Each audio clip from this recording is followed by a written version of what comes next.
free fall, investors liquidated because they thought we were entering a recession.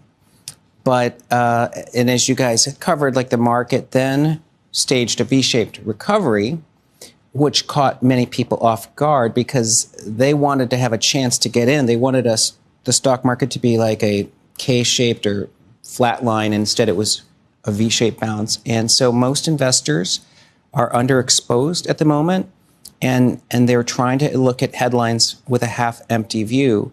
But as you guys know, earnings have actually been really resilient, and I think it tells a very good weighted multiple right now. Yeah, what we're saying is instead of someone saying, oh, the MAG is making the market expensive, let's just take the average PE of the S&P of every stock, and it was around 17.6 times in 2019.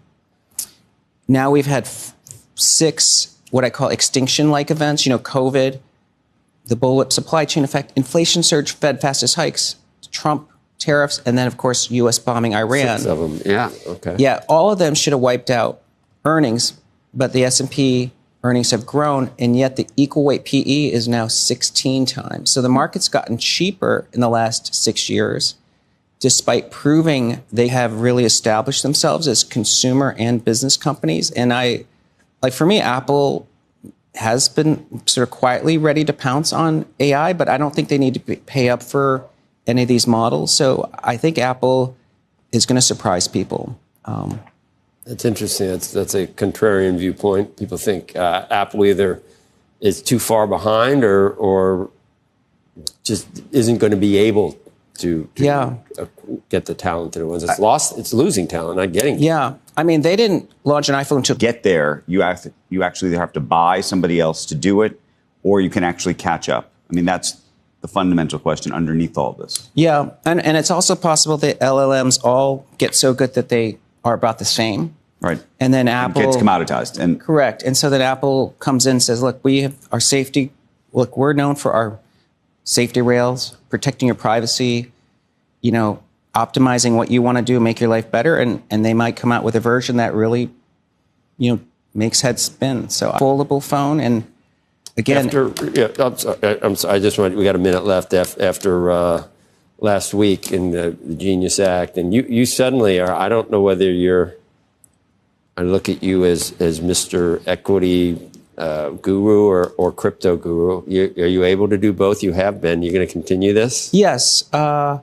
Fundstrat clients know my goal is to make them. Next couple of months, or at least this year. Here we are now. What, 150? I think the 200 to 250,000 for Bitcoin still makes sense because that would still only value it at 25% of the size of the gold market. Okay. So I think digital gold means Bitcoin should be worth over $1 million per Bitcoin, and it could happen in the next few years. But maybe pricing 25% of that, especially with Genius Act, makes sense. Are you going to, I don't know, start making comments and recommendations about stable coins? Yes. I mean, it's exponential growth for Ethereum. Ether has taken off recently. It was down at 1,700 or something like a month ago or 2 months ago. Yes. Now it's back almost, 36 or something? That's right. And I know Mark Newton, our head of technicals, thinks it's 5,000's doable near term, but if you value it similar to Circle, it's more between 10 and 20,000. You give a rat's patootie about August 1st? Does anything change with that for you? Like, subscribe, and turn on notifications. Support the channel by liking this video, subscribing, and enabling post notifications for more content on crypto and digital assets. Check out our other videos and share your thoughts in the comments below. Your engagement helps with the YouTube algorithm and keeps the